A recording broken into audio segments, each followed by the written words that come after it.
생각이 담긴 문재인 대통령의 공식 연설. 국민들의 공감을 얻고 있는 가운데 오늘은 그늘진 곳을 위해 일자리를 만들고 불평등을 해소하겠다는 메시지를 분명히 했습니다.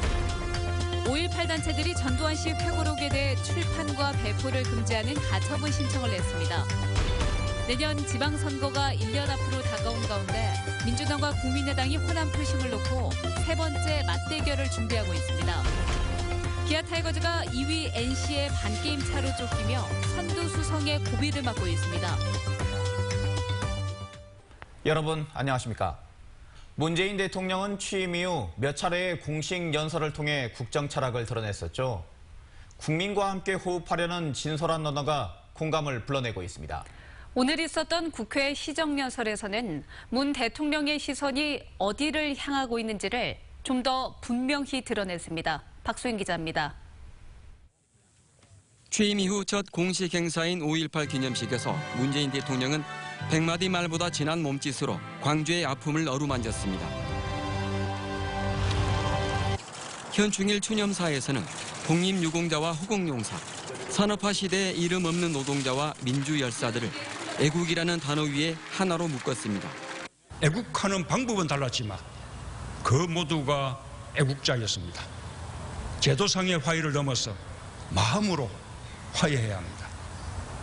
6월 항쟁 기념식에서는 절차적 민주주의를 뛰어넘어 모두가 잘 사는 경제민주주의, 연대와 타협이 작동하는 일상의 민주주의를 새로운 이정표로 제시했습니다. 민주주의가 정치, 사회, 경제의 제도로 정착하고 우리 한 사람 한 사람이 일상에서 민주주의로 훈련될 때 민주주의는 그 어떤 폭풍 앞에서도 꺾이지 않을 것입니다. 문 대통령의 연설에 화려한 언변과 정치적 수사는 없었습니다. 민주주의가 걸어온 길을 관전자가 아닌 참여자로 함께 해온 삶.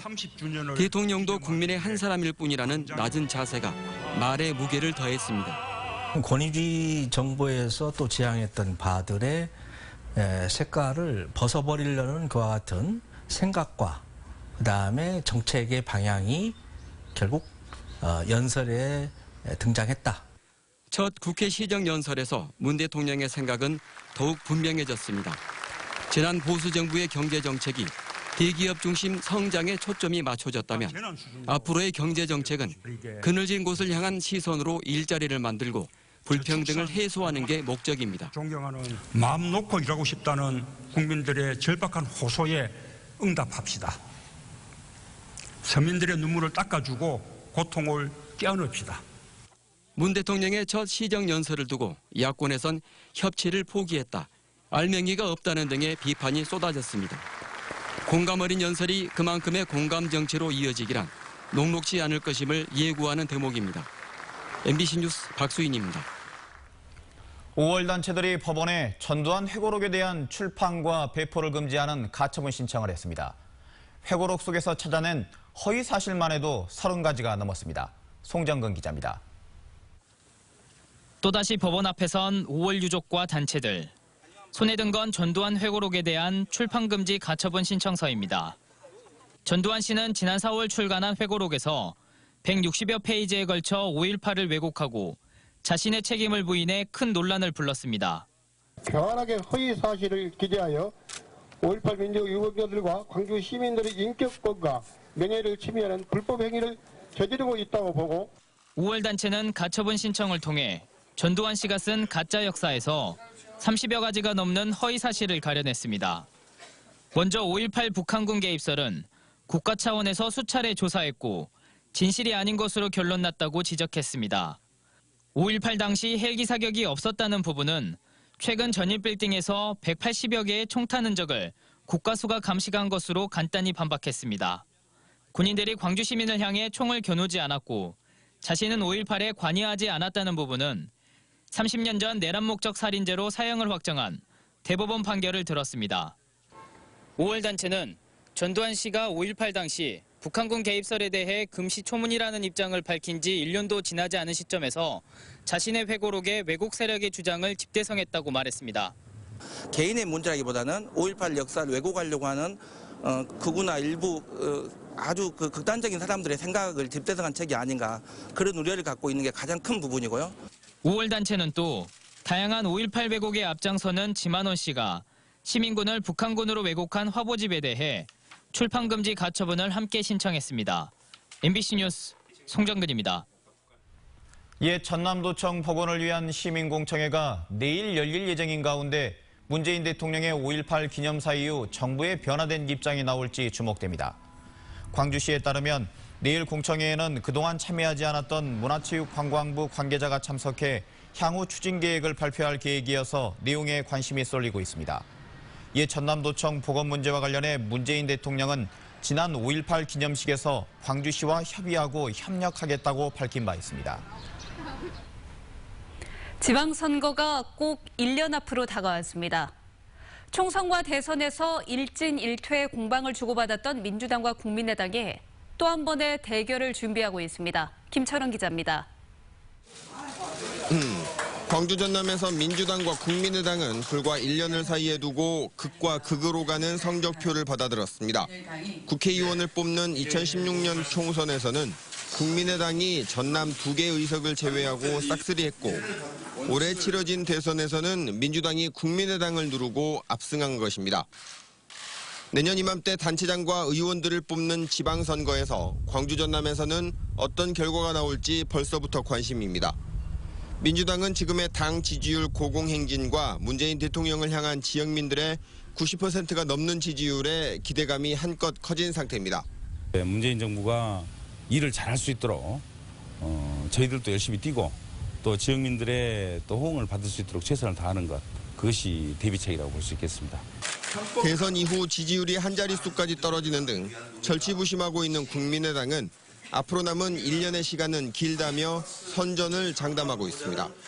실제적으로 호남 지역민의 삶을 누가 더 가까이서 대안적인 제시를 해나가면서 챙겨줄 수 있느냐, 이런 부분들이 선택의 기준이 될 것이라고 보고, 탕평 인사와 5.18 대선 공약 이행 등 문재인 정부 1년간의 성과가 호남 지역 지방선거의 가장 큰 변수가 될 것이라는 점은 큰 이견이 없습니다. 인사하고 관련된 부분하고 관련해서 초대 내각의 구성과 그들의 역할 또 결과 이런 것들에 따라서 내년 지방선거의 가장 큰 변수가 될 수밖에 없을 것 같고요.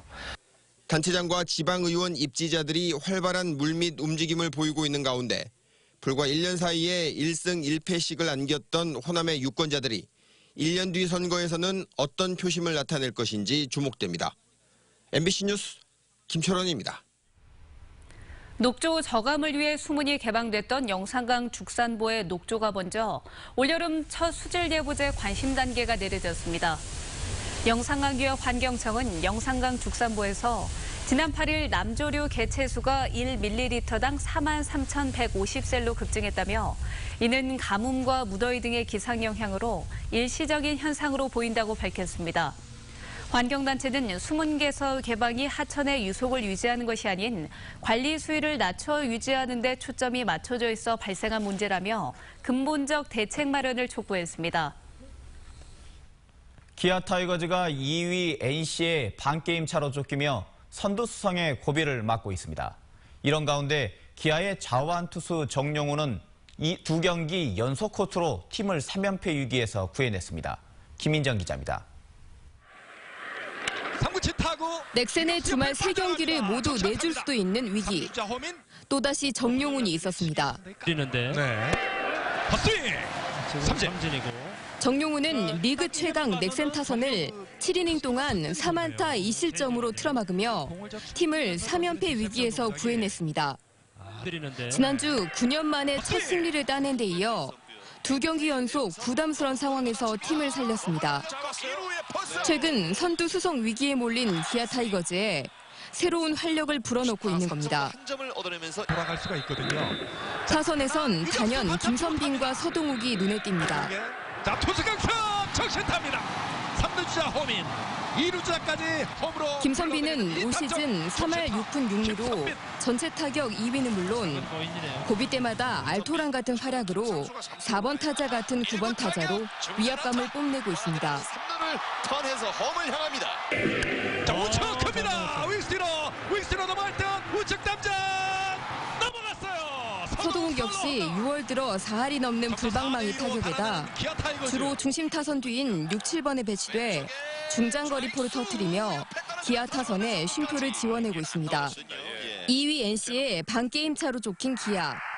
임창용이 2군행을 자초했고 최영우, 나지완 등 중심 타선의 힘도 떨어진 선두수성의 첫 번째 위기를 맞았는데 이번 주 롯데 LG를 상대로 분위기 반전에 나섭니다. MBC 뉴스 김민정입니다. 협력업체와 대리점주들이 금호타이어 매각 중단을 촉구했습니다. 이들은 민주당 광주시당과 서울 금호아시아나 빌딩 앞에서 걸기대회를 갖고 문재인 대통령과 집권여당이 금호타이어 매각을 막기 위한 어떠한 조치도 하지 않고 있다며 적극적인 대선 공약 이행을 촉구했습니다. 한편 금호타이어 채권단은 금호그룹이 제시한 0.5%의 상표권 사용료율은 부담이 크다며 수용하기 어렵다고 뜻을 모았습니다. 채권단은 대신 기존 안을 한 번 더 검토한 뒤 오는 16일까지 입장을 회신해달라며 공을 다시 금호아시아나 그룹으로 넘겼습니다. 민주화운동 기념사업회 신임 이사장으로 백양사 방장 지선 스님이 최근 취임한 가운데 윤장현 시장이 백양사를 찾아 5.18 진상규명 등 현안 사업 협조를 부탁했습니다. 윤 시장은 지선 스님을 만난 자리에서 5.18 정신 헌법 전문 수록과 국가 차원의 5.18 진상규명위원회 구성, 그리고 민주인권 기념파크 조성 사업 등 광주의 현안에 대해 의견을 교환했습니다.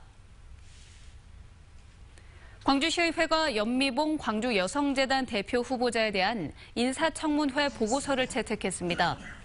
인사특위는 염 후보자가 여성인권 향상에 기여할 것으로 기대되고 일에 대한 열정과 의지가 분명하지만 여성재단의 발전 방안과 과제 등에 대해서는 좁은 안목을 보여줬다는 내용의 보고서를 채택했습니다.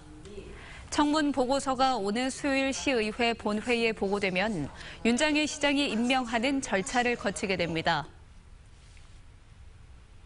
광주시가 사유지가 많은 공원의 민간 개발을 추진하고 있는 가운데 1단계로 4개 공원에 대한 의향서를 모집한 결과 전국 54개 건설업체가 95개의 의향서를 냈습니다. 광주 서구 마륵공원의 32개 업체가 의향서를 내 가장 높은 관심을 보였고 광산구 소촌동 수량공원과 광산구 산월동 봉산공원에도 20개가 넘는 업체가 의향서를 냈습니다. 광주시는 오는 9월 8일까지 제안서를 받은 다음 타당성 검증 등 협상을 한 뒤에 민간공원 개발 사업자를 최종 결정할 계획입니다.